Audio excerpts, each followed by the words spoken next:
The name Charles Ebo Quansah still gives many people in Ghana the chills. He was a cold-blooded serial killer who terrified the nation. His crimes left a permanent mark on families and the entire country. Quansah's reign of terror started in the late 1990s. He targeted young women in and around Accra. His brutal methods shocked everyone. This video explores the chilling case of Charles Ebo Quansah.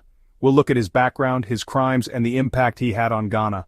Uncover the dark story of one of Ghana's most notorious criminals.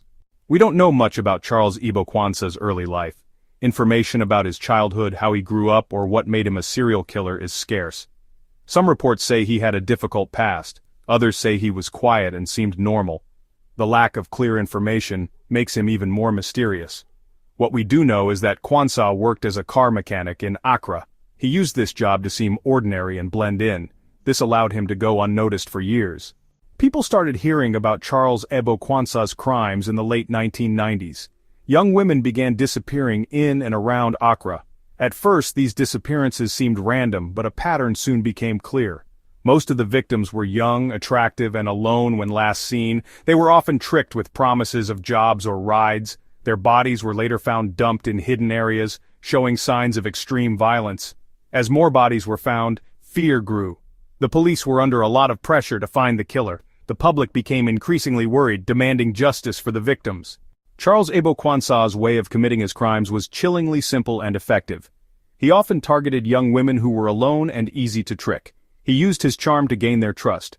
Quansah would then lure his victims to isolated places. He would often promise them jobs or offer them a ride. Once alone, he would overpower them with force. His attacks were very violent. Quansah seemed to enjoy hurting his victims. This brutality shocked and horrified investigators. A race against time. The Ghanaian police had a very difficult job: catch a ghost. Charles Ebo Quansah left very little evidence. He was very careful in his planning and actions. The investigation was also slowed down by the limited resources the police had at the time. Forensic technology wasn't as good as it is today. Detectives relied heavily on old-fashioned investigative methods. Despite these challenges, the police didn't give up. They conducted many interviews, followed every clue, and worked tirelessly to bring the killer to justice. The mask slips. In a surprising turn of events, Charles Ebo Quansah was arrested in July 2000. His capture was unexpected and dramatic. He wasn't caught in the act but was linked to a completely different, smaller crime. While being held for this minor offense, Quansah confessed to the murders. He gave chilling details about each crime, details only the killer would know. The act he put on had finally fallen away, showing the monster he truly was. Justice is served. Charles Ebo Quansah's trial began in 2001. The prosecution presented a strong case, using his confession and forensic evidence.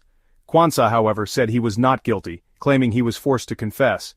People in Ghana followed the trial closely. Emotions were strong as the details of Quansah's crimes were revealed in court.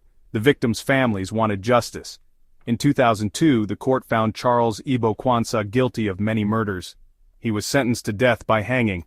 The public felt relieved and happy when they heard the sentence. Aftermath and impact. The impact of Charles Ebo Quansah's crimes on Ghanaian society was deep and long-lasting. The case started a national discussion about violence against women and the need for better safety. The victims' families were left to deal with their loss and sadness. The trauma of losing their loved ones in such a terrible way still affects them. Quansah's case also showed how important forensic science is in criminal investigations.